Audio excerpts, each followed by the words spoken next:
បាទសួស្តីបងប្អូនទាំងអស់គ្នាបាទថ្ងៃនេះខ្ញុំទទួលបានព័ត៌មានខ្លះខ្ញុំជឿថាបងប្អូនខ្លះក៏បានស្ដាប់ព័ត៌មានមកពីថៃឡង់យោងតាមការស្ទង់មតិរដ្ឋមន្ត្រីចាំផ្ទះនាយករដ្ឋមន្ត្រីចាំផ្ទះរាល់ថ្ងៃហ្នឹងដែលវាខំមកធ្វើសង្គ្រាមនៅស្រុកខ្មែរហ្នឹងគឺដើម្បីយកប្រជាប្រិយភាពពីព្រោះ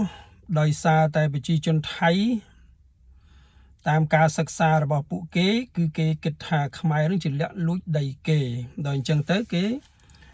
យកលេសក្នុងការវាយព្រំដែននឹងដើម្បីអូសប្រជាប្រិយភាពយកសម្លេងឆ្នោតក្នុងការបោះឆ្នោតថ្ងៃខាងមុខនេះ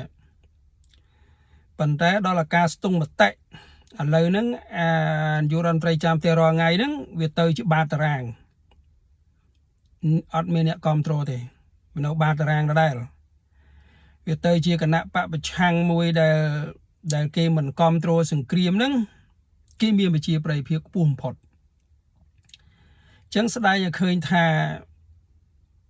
នាយករដ្ឋមន្ត្រីរាល់ថ្ងៃហ្នឹងគឺដើរផ្លូវខុសនាយករដ្ឋមន្ត្រីចាំផ្ទះរាល់ថ្ងៃនឹងដឹងខ្លួនថាការប្រឆាំងជាមួយកម្ពុជា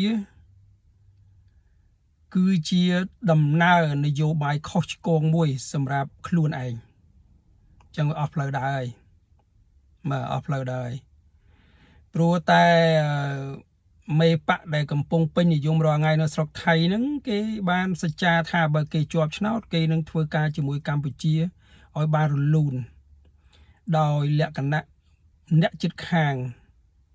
ច្បាស់លាស់គេមិនយកសង្គ្រាមយកមកធ្វើជាមន្ត្រីមុខទេបាទហ្នឹងគឺជាទស្សនៈអ្វីដែលគេលើកឡើងអញ្ចឹងបងប្អូនមើលមនុស្សទាំងពីរហ្នឹងមួយយកសង្គ្រាមជាមួយខ្មែរដើម្បីកេងចំណេញស្លឹកឆ្នោតមួយយកការផ្សះផ្សាជាមួយខ្មែរដើម្បីតាក់ទាញសម្លេងឆ្នោតតែលទ្ធផល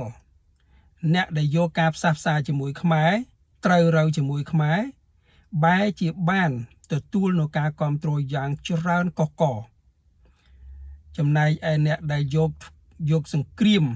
ដើម្បីយកសម្លេងឆ្នោតបែរជាដល់បាតតារាងអត់មានអ្នកគ្រប់គ្រងអញ្ចឹងមានន័យថាប្រជាជនថៃភាគច្រើនក៏គេមិនចង់បានសង្គ្រាមដែរប៉ុន្តែវាទាស់តែអាកំពូលលើរបស់ថៃហ្នឹងថ្នាក់ដឹកនាំរបស់រដ្ឋាភិបាលវានឹងជាពិសេសគឺយោធាហ្នឹងបាទជាពិសេសគឺយោធាហ្នឹងនឹងអ្នកគ្រប់គ្រងពីលើយោធាហ្នឹងទៀតមិនចាំបាច់និយាយឈ្មោះទេបាទអញ្ចឹងអ្នកទាំងអស់ហ្នឹងគិតថាគេបានចំណេញនៅពេលវាយជាមួយខ្មែរប៉ុន្តែឥឡូវហ្នឹងវាហាក់បីដូចជាខកចិត្តអញ្ចឹងលទ្ធផលបែបណាបងប្អូនចាំតាមដានតទៅទៀតតើវាសនារដ្ឋនាយករដ្ឋមន្ត្រីចាំផ្ទះរាល់ថ្ងៃហ្នឹងនឹងទៅជាយ៉ាងណាក្រោយការបោះឆ្នោតហ្នឹងហើយដោយសារតែទង្វើបាបកម្មដែលវាបានធ្វើមកលើប្រទេសកម្ពុជាហើយមិនសូវខ្វាយខ្វល់អំពីទុក្ខសោកនាដកម្មនៃប្រជាជនរបស់ខ្លួនដែលរងគ្រោះដោយសារគ្រោះធម្មជាតិហើយក៏រងគ្រោះដោយសារការជំនះនៃសង្គ្រាមនេះផងដែរអញ្ចឹងខ្ញុំលើកឡើងប៉ុណ្ណេះគ្រាន់តែសូមឲ្យបងប្អូនតាមដានទាំងអស់គ្នាតើសង្គ្រាមព្រំដែនឬសង្គ្រាមឈ្លានពានរបស់ថៃមកលើប្រទេសកម្ពុជានឹងវានឹងចប់នៅថ្ងៃណាពិតប្រាកដហើយតើអ្នកឈ្លានពាននឹងទទួលបានផលល្អឬផលអាក្រក់យ៉ាងណាសូមតាមដានទាំងអស់គ្នាបាទអញ្ចឹងសូមជូនប៉ុណ្ណឹងសូមអរគុណសូមជម្រាបលា